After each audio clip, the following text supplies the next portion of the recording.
Hello everyone and welcome to C.S.N. Reports presents Random as Tangents. With me is Nick and Mike. Good evening. Hey, we're going to talk about that Daredevil show. Yes, the recent release on Netflix of the Daredevil series has sparked a little bit of controversy within the group, and we're kind of going to discuss some of the positive elements and negative elements. What controversy are we talking about? Well, the controversy here is, see, I was the first one here to watch it. So I bring Mike over, and I watch the first episode with him. He gets about 5 minutes in, says this is crap, and walks out of the room. I stand by that. I didn't walk out the room. Wait, what? Well, we paused it or something. We stopped it. The point is you stopped watching it. Yeah, about five minutes, and then you made me watch 7 minutes, and I was like, well, it's you you didn't even pay attention to 7 minutes. No, 7 minutes just reinforced my point of view, and I was like, yeah, fuck it, screw the show. And I'm up to episode 10. Is Murdoch versus Nelson, I want to say. Did it ever explain how Daredevil, a blind man, ever gets a suit? Yeah, it does. Yes, yeah, they do. Yeah, like the last episode, he gets it. Cool. Okay. It's a really cool suit, and it's a really interesting concept too. Well, because that was what I was wondering the whole time. I'm like, it's blind. Well, most of the superheroes in Marvel Universe make their own costume. How does a blind man make his own costume? Well, he doesn't. Exactly. That's the cool thing. He, spoiler alert. Just zoom in. Go. Okay. Christian's got his earmuffs on. Basically, Daredevil enlists the help of an autistic savant who's a master of creating Kevlar body armor, who he befriends after defeating the Kingpin. And at the end of the series, the savant presents him with a super powerful, very artistic devil outfit. Right, so it was good that I stopped watching this. Yeah. Well, you already know how it goes. You've made it to episode 10. Yeah. You know the guy with the bulletproof armor. Why is that guy not Punisher? Wait, which guy? Yeah, I mean, it would be a great story if he, met up with Punisher, and Punisher's just like, you're not doing this properly. That's possible. And then... Well, I haven't got up to there yet. I mean, yeah, it would be awesome if there was a time when Punisher... Oh, you didn't see the Kingpin placing his order for his bulletproof suit? No. Oh, wait. Oh, wait. Yes. Yeah. With the one dude? Yeah. Okay, yeah. The same guy that does that is... Is Kingpin still black? No. No, is a fat white dude now? Yeah. Yeah. No, but it's really Does he cool. wear a white suit? No. Damn it. He wears a variety of different suits. Why does he need a bulletproof vest? He doesn't do anything. He does do a lot of stuff. As a matter of fact, he starts trouble with some Russian gangsters and then smashes one's head. Oh, is this the rise of Kingpin? No, he's already risen. It's more of a fall. Okay, the fall of Kingpin. Wait, the fall of Kingpin. Kingpin's got a shitload of money, tech people, robots, all kinds of messed up stuff. Yeah, Mike, you do realize this show, okay, let's put it this way. Daredevil is going to be... They're not going that far into the fantasy realm here. It's relatively like... To answer your question, this is why I hate live action. Oh, because of the limitation of budget and things? Because it doesn't belong there, damn it. Concepts. It's not. Yeah, well... There's a rich history that they can't cover. You do realize that, an adaptation, I'm very well aware of the cost of making a live-action series. No, I mean, just overall, just adaptation alone. I'm much well, I want to put this stuff in here. But yeah, you got to realize at some point that, it's not going to make sense within this entire thing of it. No matter how much you want to put this thing in it, it's not going to make more sense with it. Yeah, Spider-Man robots aren't going to fit that well. Are they canon? Yes. Are they useful? No. See, that's what you're saying, and I'm just being like, wait a minute. You guys are saying you wouldn't want to see Spider-Man robots? Really? No, I mean, okay. No, we would like to see it, but would it be practical and fit well into the story? What story? This thing. Exactly. Well, have you seen the story? I watched 5 minutes of it. That doesn't count. That's not even the story. That's the warm-up. Yes. Oh, I have seen 5 minutes, and I can. Hold on, Christian. You're forgetting. Mike's special vegan power. His special vegan power from the Vegan Academy is he can watch 10 minutes of any movie, series, or film degree, which is awesome. Oh, boy. No, but his superpower is he can watch 10 minutes of any sort of entertainment program and tell if it's crap. It doesn't matter how long it goes on or what form it takes. No, he can tell. I think it can get better in the future. I just don't give a shit to get there because I know I'm wading through crap to get to that point, and I don't feel like it. Look, Christian hated Arrow. Is that good? He hated the first season of Arrow. I don't care. Christian can have his own opinions. He actually liked this first season. He was critical of the second season, which he thought was okay. Wait. What do you think's better, Daredevil or Arrow? Oh, fuck. Daredevil by a long milestone. Like, Arrow cannot carry Daredevil's weight at all. Arrow wish it was Daredevil. There are 13 one-hour episodes. That's like 13 hours, give or take. I'm sure, and you can condemn all 13 of these hours by 10 minutes. Yeah. Without actually getting any part of the story structure. Raw sewage into a meal. I don't care how good you make that meal. You're going to eat raw sewage. This is entertainment. Okay, though. wait. You're not eating it. You're just enduring it. Mike. Now, seriously, what the raw sewage, man, raw sewage. How do you know it's even raw sewage? You go like, I watched 5 minutes of it, and 5 minutes of it was raw sewage, and then I watched 7 minutes of it, and 7 minutes of it was compounded raw sewage.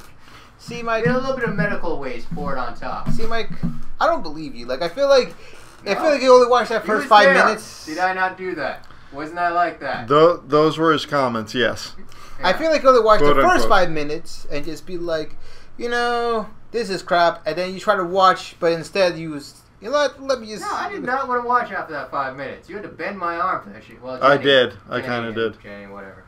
Yeah. So, yeah, it's done and done. And well, there's no hope for you. Like, no, I'm not coming back. I'm not coming back to the Daredevil series. It's not happening. Not even for a second season. Okay, no. He can tell the entire series that hasn't even been recorded yet. Within 10 minutes. That's his vegan power, ladies and gentlemen. No, that's my film knowledge power. But this is not film. This is television. Powers, but those are different. But this is not film. This is television. And even with like film, you don't have to watch a little bit more to be like, because even with film, sometimes 5 minutes is still gonna be crap. But the rest of it could be actually. No, look really at it this way. Like, you love Breaking Bad. Yeah. And didn't you say like the first 6 episodes take a while to get into? Yeah, I would say that. Like, I would say with Daredevil, like, you watch it for 5 minutes, like, you think it's... Maybe it's one of the things... No, technically it is damaged to a point where, no, I'm not putting up with it. See, I feel like it's that the whole, like, Avengers thing that, like... Yeah, no, Avengers, the first one, is unwatchable. To me. People still like it. Ladies and gentlemen. It has that 92%, approval rating on Rotten Tomatoes. Still garbage. Josh Whedon admits it's not the greatest movie ever made. Okay. Well, we've heard from the peanut gallery now. Yeah, I'm done. I don't care. So no, I really like, because by the third episode, it starts off in a pretty basic area, but then it takes a pretty sharp right turn. It gets like some really dark, gritty, bloody moments just out of nowhere, and you do not see it coming. If I could put this in a way, like, this is Marvel's own, like, grounded hero. I want a superhero, like, well, he's not really super.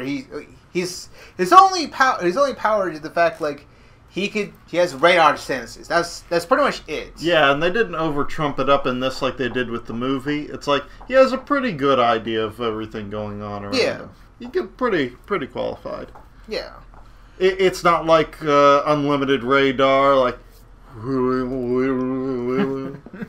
it's more rough.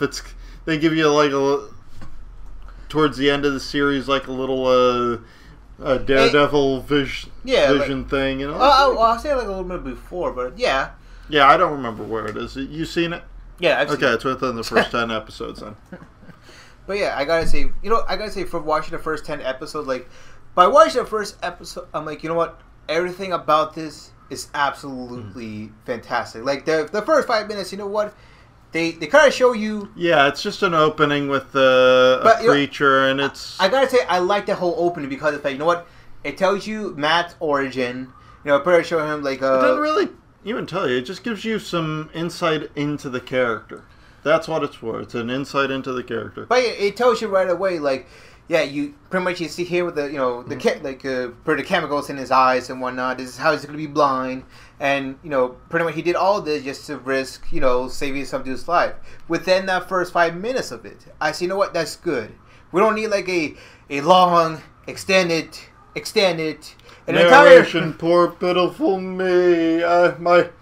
I am so torn up. Like he takes it while I like how they put it forward. You know, like he's just remembering his dad, and like I've remembered a few dead people, and that's kind of how I do it. So there was a connection there. Like I get how it works, and I thought that was really a good way to go. And I gotta say, throughout the whole first episode, like. I think the only one thing that was kind of cringeworthy is the fact that the introduction to like Froggy, because I don't know, it's something about like I feel like they're being like too much with like the whole kind of sidekick kind of person dude. Well, you think they're giving them too much Froggy? No. Like that first one, I thought was just a bit like I want to say like kind of overdoing it of him like being like this like. Person, whatever. Like I don't know, basically like a Xander. There we go. Like a Xander type of model. Like I thought they're doing that over to. No, they made him really earthy though. I thought that. Like for the first episode, but like later on, is like they keep on developing him. They're like, okay, you know what? I'm actually really interested in Froggy. Like right now, I think he's like one of those best like supporting characters. Yes. Yeah. Not only that, but the first female that walks into the series doesn't end up with Daredevil. No. She ends up, and she's really cute and everything and sharp, with Froggy. Oh! Like, it doesn't take that long into it, so it's not much of a spoiler. Yeah. Like, you can pretty much get a grip on that pretty quickly. So, like I would say everything about this, like, I would say, like, when I see, like, some of the first, like, pictures and, like, some of the trailers, I say, you know what, the trailers, it seemed like a pretty good series. I would say, like, you know, when I first, like, saw the costume, like, in the trailer, and, like, I said, well, I don't know about the costume. Like, it looks kind of silly because... Daredevil's uniform always looked silly to me. I mean, leather devil outfit, always a little bit too BDSM, eyes wide shut, orgy party. Well, you know what? Yellow and black? I like that one even less. It's like sort of a perverted reverse Flash. I would just say that yellow and black is like it's much worse. But when I actually see the costume, like the actual like black costume, and see how it moves around, I say, you know what? It actually does work for me a lot more. In the first season, he starts out with basically just some basic workout clothes and a mask on his face. From what I know, that like that's probably right off of like Frank Miller's The Man Without Fear, like miniseries. Yeah, and it works. I like the outfit, honestly. I thought it was really cool. Yeah, like I said, when I first actually got to watching the first episode, I said, you know what, this actually works really well, and it works well with the character. And I gotta say, like Daredevil himself, like, he scares that shit out of me. Yeah, he's a really well done character too. Like, I gotta say, like the way he interrogates, like the criminal element. It's. Even Batman would be like, fuck, no, you know what? You're chill insane. Out. Yeah, chill. You're insane, kind sir. Fuck this. I'm going back to Gotham. What everybody's saying there. Yeah, he almost kills a guy during an interrogation. Yeah. Like, he almost accidentally kills a guy. Like, he doesn't even do it on purpose. Like, he's just going too much and then like, oops. He'll live. That's exactly what he says. Yeah. Like, you almost killed that man. He'll live. And I would say, like, some of the fight scenes are like, wow, this... Oh my god, I love the cinematography in this show. Yeah. In the second episode, they have this beautiful tracking shot, and I'm a big fan of tracking shots because doing a scene is hard.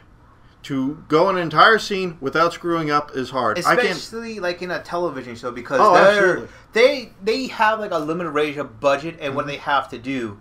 They do this long tracking shot that is this one continuous fight scene, and it's so well choreographed, and it looks like a real fight too.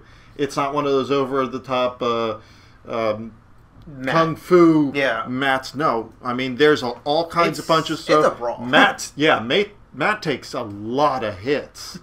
He gets some good, and then there's just this one little shot that's probably like a cutout or something, where he like goes out of scene, and you hear all this stuff, and he comes back and he's gotten a few hits, but he's also dished out. And like I like how that feels. And I would say throughout the whole season, Matt get the kick out of him. Oh, he gets really messed up. He gets cut up, beat up, smashed up. And like we're not talking about Iron Man or Spider-Man. No, he gets really messed up. Like he's not perfect. He is nowhere near perfect. He is not Batman. He is not Superman. He's not even that good. Like, I mean, comparably, considering how many people he does beat up, he's pretty good. He'd do better than either you or I, but, like, he gets beat down. He has a personal nurse on call. Yeah, gotta say that.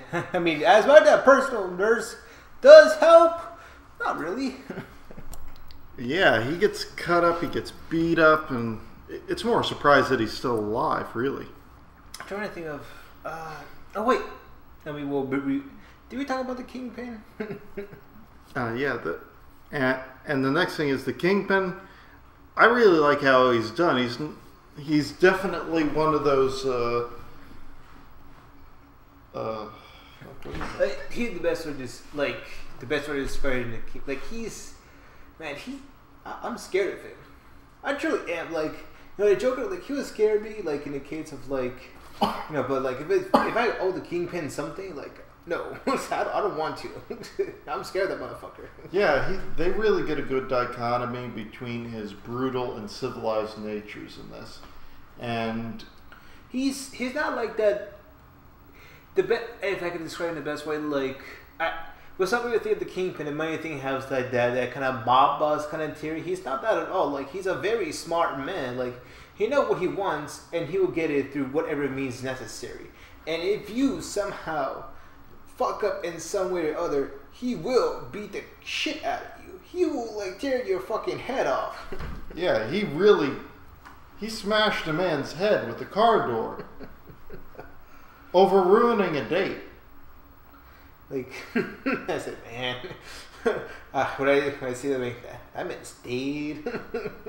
I think, and another thing I absolutely do enjoy is, I read like the Frank, like most of the Frank Miller run on Daredevil, and I gotta say, like, the way how like Frank Miller kind of built like Kingpin is the same way they had to do it in the show. It's like, you know, Frank, you know, like, the first couple episodes, like, he's all mysterious. Like, you don't know, like, you know, who this person is. Like, don't say his name.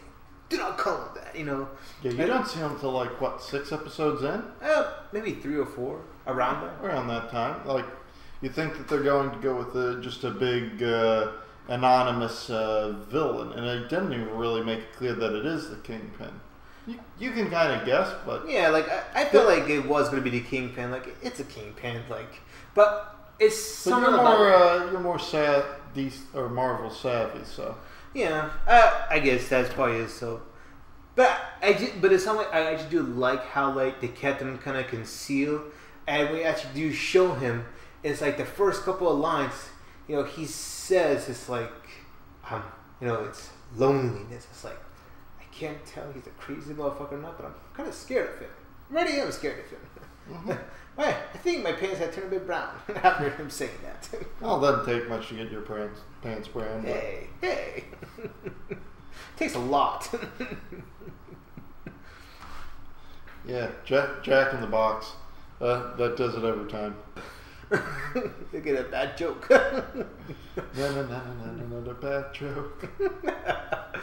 But anyway, I gotta say, like, I forgot. I know the person who plays the Kingpin. Like, he's on like Law and Order, like Criminal Intent, I think it's called. Yeah, like a lot of not all of the actors have a background, but they've got some credits. The girl that plays the office assistant, she's actually from True Blood.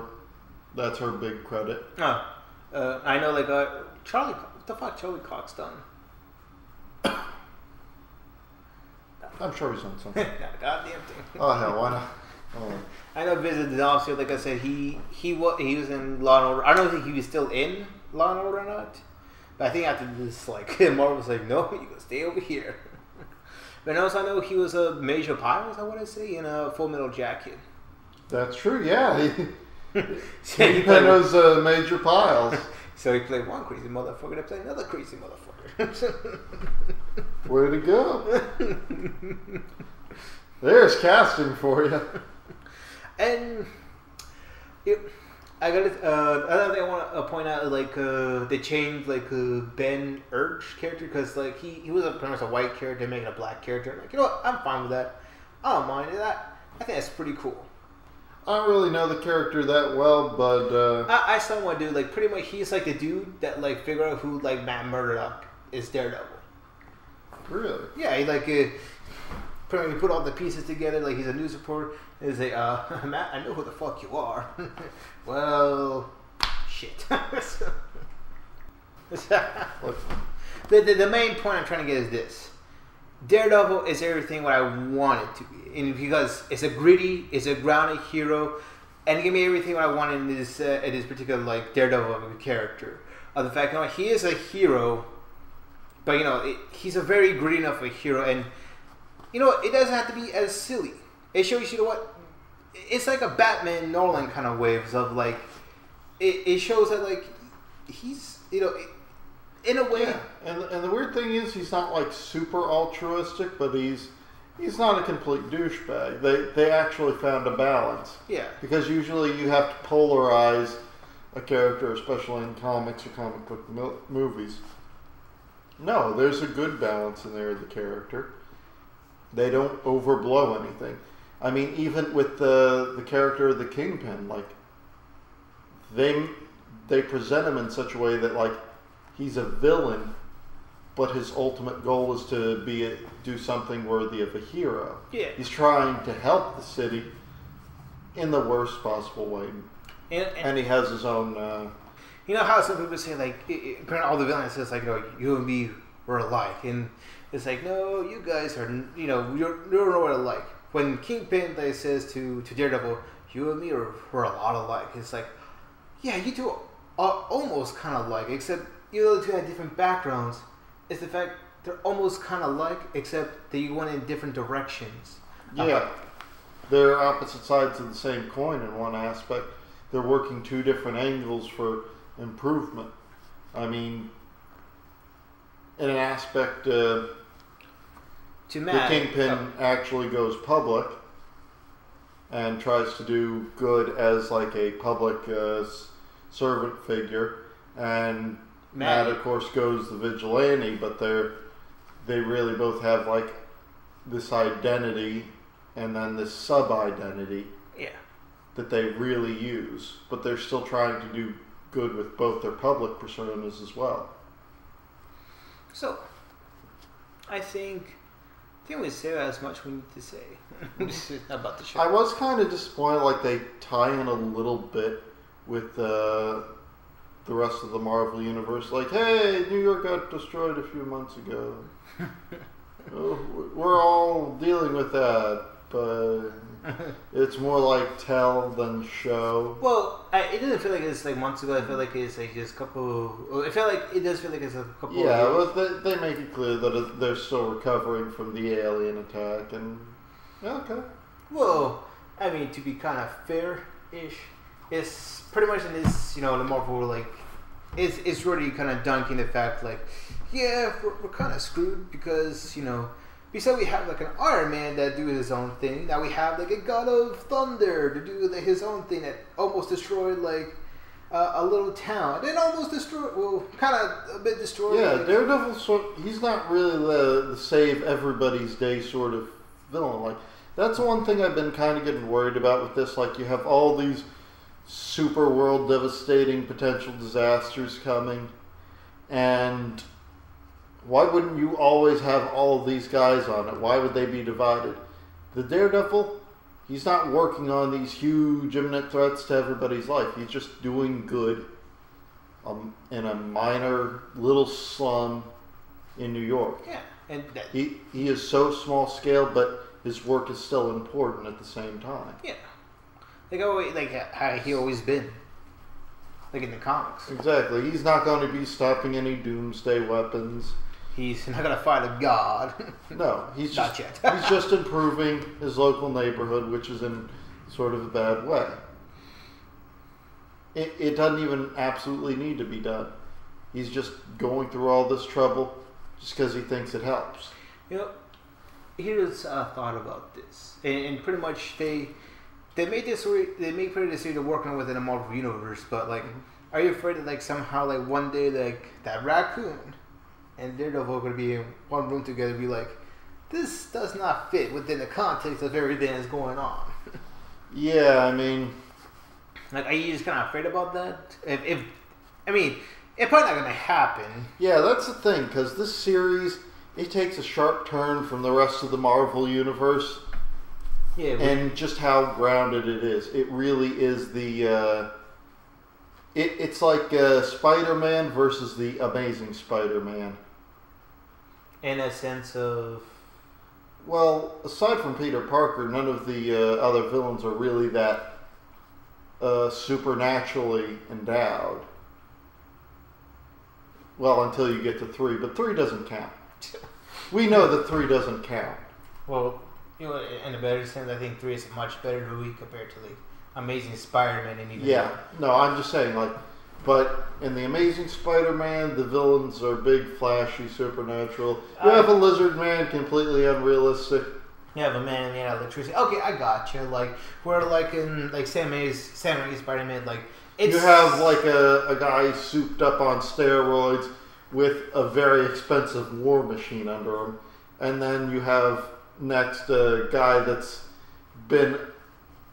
is PTSD from losing his wife and his career, and having this huge mechanical device like fused to his spine, and it really is a very complex scientific tool. So that goes out a little bit, but they're more realistic, grounded.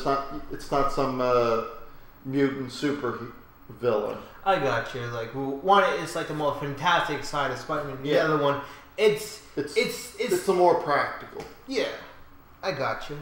And Daredevil definitely takes a very practical route. There's, aside from his own personal powers and a mentor that pops up, which has a barely established relationship. Yeah, although it's like, yeah, they establish it, but it's like, what's the time frame in which they knew each other? Like, they knew each other for like a couple of weeks, and then 20 years later. Yeah, like, how important is he, honestly? I want to say like it feels like a couple of years. Like that's what's kind of felt like, because like Matt wasn't able to do like all of the slip and shit within a couple of weeks. Yeah, but they don't make that clear. But that like a little bit of film work where they like showed him looking a little older. Or something. It's a whole thing of how like when Matt got blinded, and then afterwards the aftermath of like how long has that been, like even though they may have mentioned like a little bit of him like reading like Braille, how long has it really been between that? Still, like that's a supernatural. I mean, and they put it in such a way like you have a powerful financial influence doing some really shady stuff with finance and highly involved with black market deals. British bank. A British bank laundering money for terrorist organizations. That actually happened. Oh. And then they got into no trouble for it too. Like, so that's like a bunch of cops on a payroll. Yeah, that's within the realm. I mean, they definitely stress it, but you got a cop killing his best friend. I would say that still feels pretty grounded. Yeah, and he really takes it hard. He takes it really awful. He cries and I gotta say, like, I still feel afraid for that one cop too, because it's like, as much as you want to say no, it's like you say no to him. You say no to the kingpin. Yeah, and they do it by they put him in front of his face. He's like, "Hey, I'm the guy that owns you. I want you to kill your best friend. I'm willing to give you anything you want for it." Are you sure? Exactly. He's like, and he says no at first, but like, really think this through. They're like, okay. And like he doesn't even like strong arm him. He just persuades him. And they present it in such a way like, in his shoes, you would do the same thing. You're looking a motherfucker in the face like. If I know who the kingpin was, I'd be like, fuck yeah, like... Yes, sir. Would you like me to show him your balls as well? Like, we don't want to kill him in the face or in the heart. We don't want me to backstab.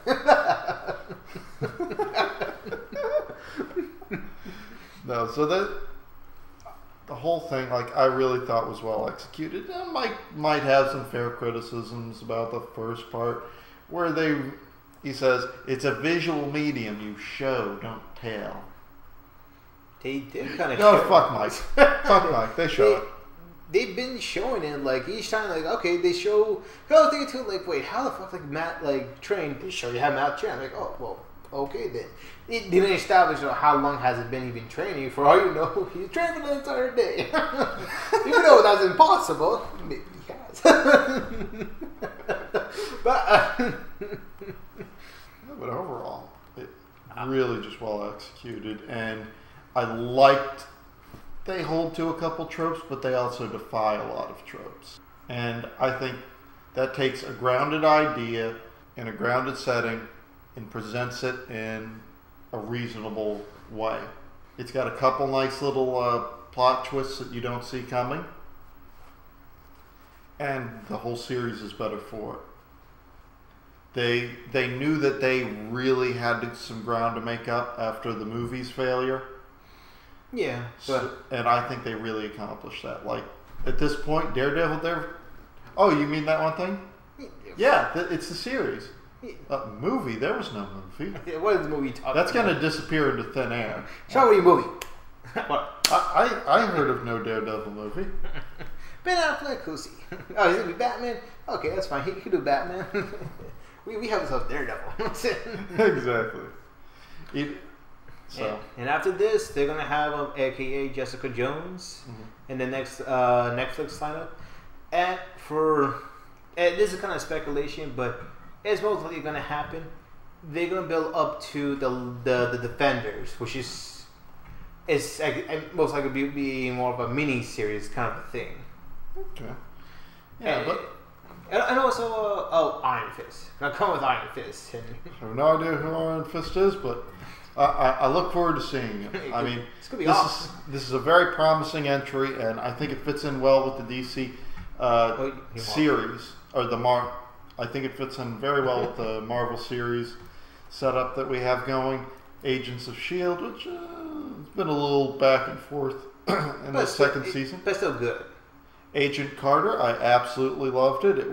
The only thing that I thought was wrong with it was short. Only like 10 episodes, but oh so good.